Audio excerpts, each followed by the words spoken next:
لله رب العالمين، والصلاة والسلام على أشرف الأنبياء والمرسلين وعلى آله وأصحابه أجمعين. أما بعد، فأعوذ بالله من الشيطان الرجيم. بسم الله الرحمن الرحيم. لا إكراه في الدين، قد تبين الرشد من الغي. وقال النبي صلى الله عليه وسلم: أفشوا السلام وأطعموا الطعام وسيلوا الأرحام وصلوا بالليل والناس نيام تدخل الجنة بالسلام. وقال الشاعر: جو چپ رہے گی زبان خنجر، جو چپ رہے گی زبان خنجر، لہو پکارے گا آسنے کا. لائق صد افتخار علی جناب صدر محفل، محترم حکم صاحبان، شریک بس اساتذہ کرام اور دور دراز سے تشریف فرما مہمانان نظام، آج کے اس رونق و پربہار سالانہ تقابلی نظم میں میں جس منتخب شدہ موضوع پر لب گشائی کی جسارت کر رہا ہوں وہ ہے دہشت گردی اور اسلام.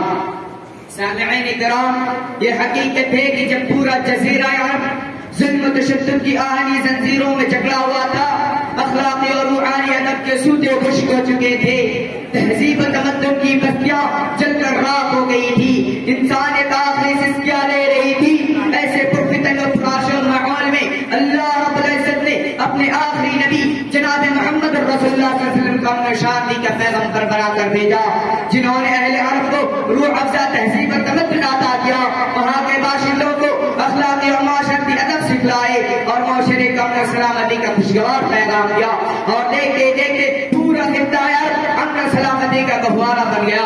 سامعین کرام، اسلام و دین برحق ہے جس میں سب کا حقوق ایک سا برابر ہے، جس کی عدالت میں نہ کوئی عربی نہ عجمی نہ کالا نہ گورا بلکہ سب کے لیے ایک سا ضابطہ قانون ہے، جیسا کہ نبی صلی اللہ علیہ وسلم کے ارشاد ہے: الا کلکم من آدم و آدم من تراب، اور فرمایا: یرحم اللہ فی الارض یرحمکم اللہ فی السماء. کسی شاعر نے اس حدیث کے مفہوم کو اپنے اشعار میں ادا کیا: کرو مہربانی تم اہل زمین پر، خدا مہربان ہوگا عرش بری پر. خدا رحم کرتا نہیں اس بشر پر، نہ ہو درد کی چوٹ جس کے جگر پر.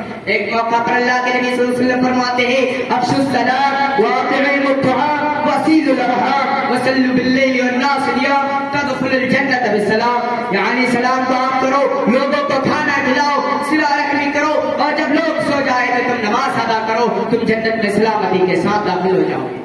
سامعین کرام، اسلام جس نے غیر مسلموں کے ساتھ حسن سلوک کا حکم دیا ہے، آج تعصب تک